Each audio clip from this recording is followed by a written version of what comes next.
Have you ever heard that saying, a body in motion stays in motion? That statement is true.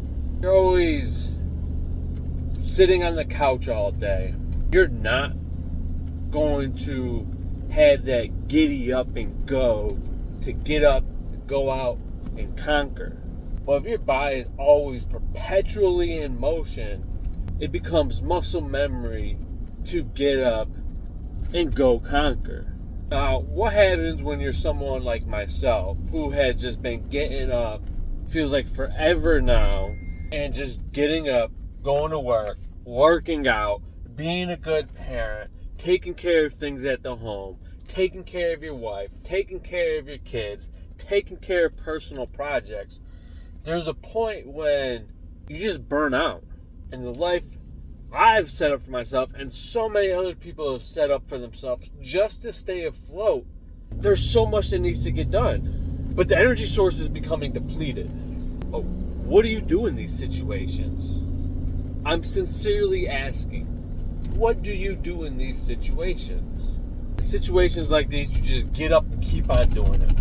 It's that mental fortitude to just keep going. That's it. Just keep going. In this phase of your life where you're just like constantly tired, it will pass. You will have a breakthrough. Mentally, you will have a breakthrough. Keep pushing. It's the only way to succeed, is to keep pushing. Any successful person was not... Hold on a second, Joey. I'm not going to say that being tired is going to become your new norm. Eventually, your body will adapt to the stress in your life. Our bodies, our minds, they are incredible machines. Our minds and bodies, they're incredible. We are designed for greatness. Be careful what you eat. Be careful with what you put in your body. Fast foods, the mind-numbing phones, televisions. It's exactly that. Numbing. When we wake up every morning with the purpose to serve God, that right there is a breath of life.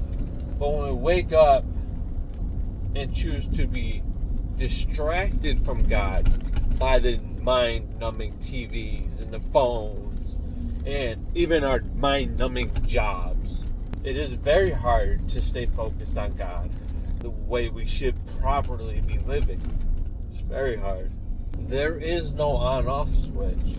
Please, Lord, do not let me drift away and get lost in the rock and roll.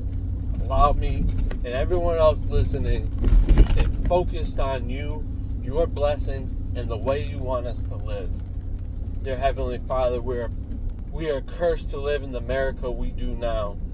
This land of the free is free at what cost? The price for freedom is death for those willing to go and serve and risk their lives every day for us. There are big plays being made. Plays we'll never know about. Plays we don't even want to know. Our Heavenly Father, Jesus Christ, is coming back again. And when He comes back, He's here to set the world on fire. He's going to open up 7 seals, set the horsemen free. They will come down here and make a mess of the world we live in. Something everybody alive is going to feel the effects of. The rich and powerful, they're going to be hiding in caves. Us common people, we're going to feel ties back into just being beat down, just being tired. Everything is so expensive. Constant stress of, oh my God, this is happening, and that also happened. It's a lot. Lord, I ask that you be there for the children, allow them to see, allow them to be able to handle all of this like it's nothing. But when they get older, all this stress and information that's being delivered to them, that they'll be able to adapt and overcome it and be able to see you and your love through all of this. Love hurts. Long story short, allow these kids and even us grown-ups to realize all this hurt we're going through is because you love us. You have made a home for us in your heaven, Lord. And you're coming down to build a new heaven. And for greatness to shine, there's a lot of infrastructure and it needs to be taken down and rebuilt. I had a very weird dream. I think I will talk about it. I somehow, in this dream, adopted a baby velociraptor. The location of the dream was a mix between a camp on an island and a castle, a Count Dracula type castle. Very nice, but there's a lot of secrets to it. Now in this dream, I found this baby velociraptor, and it was friendly, but it was also a velociraptor, so very dangerous to play with. And in the dream, I just remember playing with the velociraptor, and he just kept on how we play with the dog, kind of tries to bite your arm, and just goes at you and just is having fun. Well, that's the same thing this dinosaur was doing. And you know how dreams are, they're quick. And in the dream, the dinosaur had a dino egg. And I had to find a way for the dinosaur. I had to find a way to help the dinosaur nurture it. Well, I go find somehow this lady turned out to be like a witch doctor type thing. And she pointed me in the direction of this castle. Well, after I leave the witch doctor, I'm now with somebody at this castle. And there's somebody, this is a girl, but I don't know what girl it was. I want to say it was my wife. Well, I'm not positive. Her and I go to this castle, and we kind of walk in. It's empty. Again, it's like a Dracula castle, so it's very spooky. Not messy or decrepit or anything like that, but just spooky. Elegant, yeah. It is very nice, but it had this feeling of danger to it. Past one of the servant ladies, and somehow from passing the servant lady, we find this fireplace, which has a secret lever. This lady I'm with, I want to say my wife again, she pulls one of the fire sticks, and the doors open, and there's a long hollow stairs, and you hear this music. It's very pretty music. And we're like, uh-oh, oh yes. And then we go down there, and we're welcomed.